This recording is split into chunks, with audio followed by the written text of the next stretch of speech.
Meet scheming, sinister, superstitious, urban development minister Shuklaji, played by an excellent show-making Jimmy Shergill.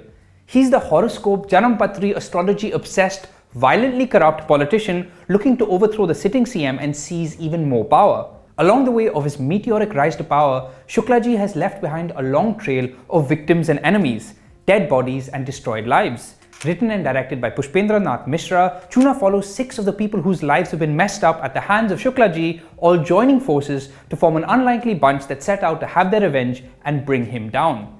Let's meet our players. There's the aspiring politician slash gangster Ansari, played by the charismatic Ashim Gulati. There's the police constable Banke, played by Ghar Wapsi's Gyanendra Tripathi. There's the alcoholic architect JP, played by Vikram Kochar. There's the morally flexible priest, played by Atul Srivastav.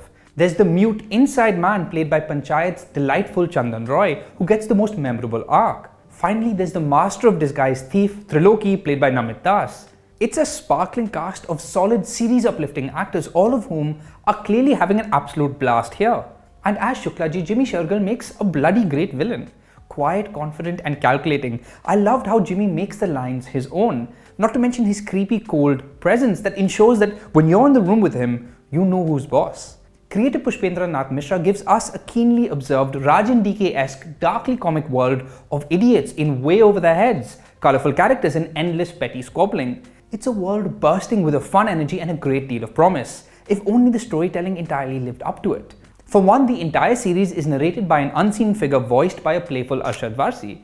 It's a device which sometimes adds personality but is mostly an insecure tool to speed the plot at us and tell us what's happening as it's happening. While Choona's overlong, unfocused, larger picture doesn't quite come together as well as you'd hope, there's many wonderful little details, enjoyable corners and sparkling subplots along the way which you can't help but be taken by.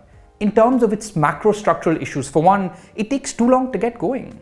This is a very busy show with a lot of characters, and in order to give all 6 primary members of the Revenge Squad their share of attention, the first few episodes are dedicated to backstory. Everyone gets a lengthy flashback to explain to us how Shuklaji screwed them over and why they're out for revenge. So much so that the first time they all meet to actually hatch a bloody plan to rob Shuklaji is in the 4th episode, halfway through the show's 8-episode length, which it doesn't earn. And even after that point, much of the following episodes frequently sidelines the sexy central revenge heist plot to focus on individual character arcs. Charming as they are, Choona is so in love with its characters that it quite literally loses the plot, taking the long-form series format for granted without giving us enough in return. Similarly, the show fails to build a sustained sense of escalation as it creeps towards its grand heist finale. The energy-deflating, pointless penultimate episode, for example, which should be pivotal in setting the stage for an explosive finale, feels like it's delaying the fun rather than adding to it. But much like Pushpendra Nath Mishra's last Netflix series, the memorably oddball Taj Mahal 1989, Choona does offer a number of micro-triumphs along the way.